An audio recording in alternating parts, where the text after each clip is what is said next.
અરવલ્લીની ભિલોડા તાલુકા પંચાયતમાં ફરજ બજાવતા હિંમતનગરના રાયગઢના યુવકની દુષ્કર્મના કેસમાં ધરપકડ કરવામાં આવી છે। તાલુકા પંચાયતમાં ફરજ બજાવતા યુવક પર યુવતીનું શારીરિક શોષણ કર્યાનો આરોપ છે।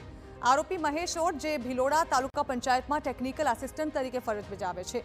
આરોપીએ ભોગ બનનાર યુવતીને લગ્ન કરવાની લાલચ આપી હતી। લગ્નનો ભરોસો આપી આરોપી યુવતીને સતત 27 દિવસ સુધી રાજ્યની બહાર વિવિધ પ્રવાસન સ્થળોએ લઈ ગયો હતો અને યુવતીનું શોષણ કર્યું હતું। જે બાદ યુવતીએ યુવક જોડે લગ્ન કરવાની વાત કરી ત્યારે આરોપીએ પોતે પરિણીત હોવાનો ખુલાસો કર્યો હતો અને યુવતીને મારી નાખવાની ધમકી પણ આપી હતી। ફરિયાદના આધારે પોલીસે આરોપીની ધરપકડ કરી આગળની કાર્યવાહી હાથ ધરી છે।